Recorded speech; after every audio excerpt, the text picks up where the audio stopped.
Ce Arsenal, Liverpool sau Bravo.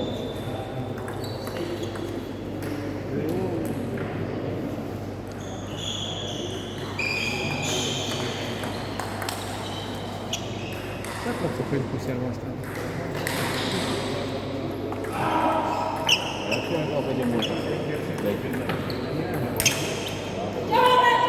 Bine, Briana! Ha!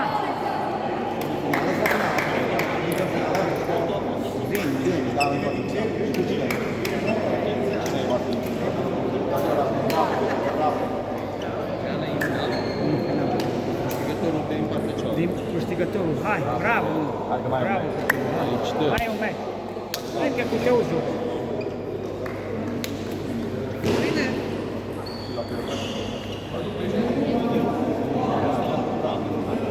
A confirmat Ionci că nu cu acest jucător a jucat în inferiore la Berlin Arena. Deci s-a confirmat. Vedem.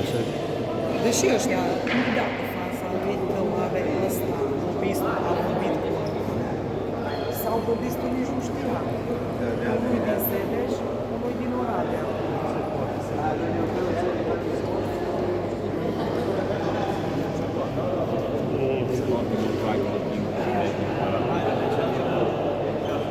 Cristian scor acolo.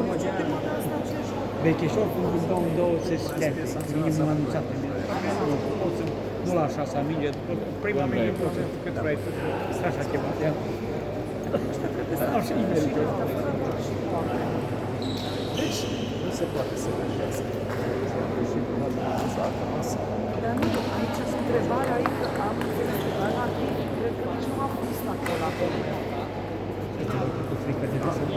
Știi de ce asta e chestia? Că a fost sau nu a fost acolo? Între două de astea, dacă nu știi,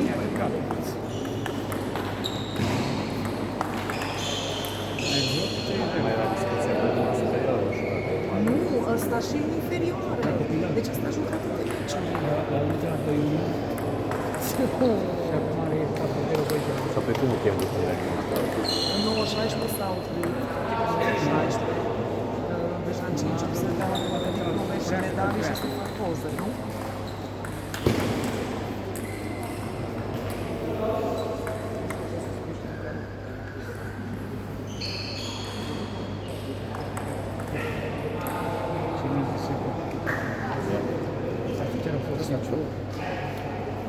Chiar a fost la circunstanța să vă aici. Asta nu este, deci să la ce turneu participa. A fost și la Oradea, la un turneu când?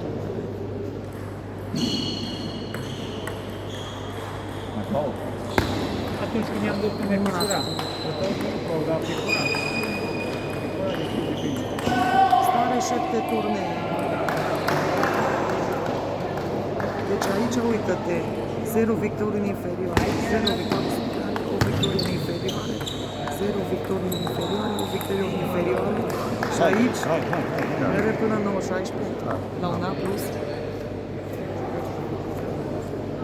Nu știu ce are legătură.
Grazie.